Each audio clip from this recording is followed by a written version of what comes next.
ಪ್ರೆಗ್ನೆನ್ಸಿಯ ಮೊದಲ 3 ತಿಂಗಳು ನೀವು ಯಾವ ಮಾತನ್ನು ಜ್ಞಾನದಲ್ಲಿ ಇಟ್ಕೊಳ್ಬೇಕು. First 3 months of pregnancy abortion chances ಮತ್ತೆ ಬ್ಲೀಡಿಂಗ್ ಚಾನ್ಸಸ್ ತುಂಬಾ ಜಾಸ್ತಿ ಇರುತ್ತೆ. ಆದ್ರಿಂದ ನೀವು ಎಷ್ಟು ಜಾಗ್ರತೆಯಿಂದ ಇರ್ತಾರೋ ಅಷ್ಟು ನಿಮ್ಗೆ ಒಳ್ಳೇದು. ನಮಸ್ಕಾರ, ನಾನು ನಿಮ್ doctor Sanjana Hitesh, consultant obstetrician gynaecologist, advance laparoscopic surgeon, infertility specialist at Bharati clinic, ಆಸಿ. ಸೊ ಈ ಮಿಸ್ಟೇಕ್ ಗಳು ಮಾಡಿದ್ರೆ ನಿಮ್ಗೆ ಯೂಶಲಿ ಅಬಾರ್ಷನ್ ಚಾನ್ಸಸ್ ಜಾಸ್ತಿ ಇರುತ್ತೆ. ಮೊದಲನೇ ಮಿಸ್ಟೇಕ್ ಬಂದು ತುಂಬಾ ವೇಟ್ ಎತ್ತುದು, ಬೇಗ ನಡೆಯೋದು, ಇಲ್ಲಾಂದ್ರೆ ಬೇಗ ಸ್ಟೇರ್ಸ್ ಎತ್ತುದು, ಹೆವಿ ಎಕ್ಸರ್ಸೈಸ್ ಮಾಡೋದು, ಇವೆಲ್ಲ ಮಾಡಿದಾಗ ಅಬಾರ್ಷನ್ ಚಾನ್ಸಸ್ ಜಾಸ್ತಿ ಇರುತ್ತೆ.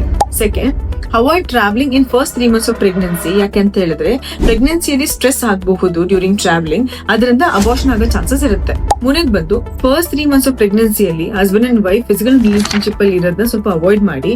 ಯಾಕೆ ಅಂತ ಹೇಳಿದ್ರೆ ರಿಲೇಶನ್ಶಿಪ್ ಇರೋದ್ರಿಂದ ಯೂಟ್ರೈನ್ ಸ್ಟಿಮ್ಯುಲೇಟ್ ಆಗಿ ಅದರಿಂದ ಇಂಪ್ಲಾಂಟೇಶನ್ ಪ್ರಾಬ್ಲಮ್ ಆಗ್ಬಹುದು, ಅದರಿಂದ ಕೂಡ ನಿಮ್ಗೆ ಅಬಾರ್ಷನ್ ಆಗ್ಬಹುದು.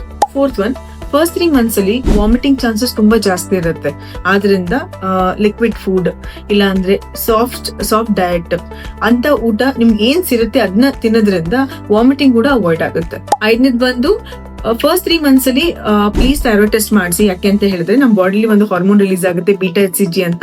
ಅದು ನಮ್ಮ ಥೈರಾಯ್ಡ್ ಹಾರ್ಮೋನ್ ಮಿಮಿಕ್ ಮಾಡೋದ್ರಿಂದ ನಮ್ಮ ಪ್ರೆಗ್ನೆನ್ಸಿಯಲ್ಲಿ ಥೈರಾಯ್ಡ್ ಬರೋ ಚಾನ್ಸಸ್ ಜಾಸ್ತಿ ಇರುತ್ತೆ. ಯಾವಾಗ ನಮ್ಮ ಥೈರಾಯ್ಡ್ ಅನ್ಕಂಟ್ರೋಲ್ ಆಗುತ್ತೆ ಆಗ ಕೂಡ ಅಬಾರ್ಷನ್ ಆಗೋ ಚಾನ್ಸಸ್ ಇರುತ್ತೆ. ಈ ಇನ್ಫಾರ್ಮೇಶನ್ ನಿಮಗೆ ಯೂಸ್ಫುಲ್ ಆಗಿದ್ರೆ ಕೈಂಡ್ಲಿ ಈ ರೀಲನ್ನು ಶೇರ್ ಮಾಡಿ.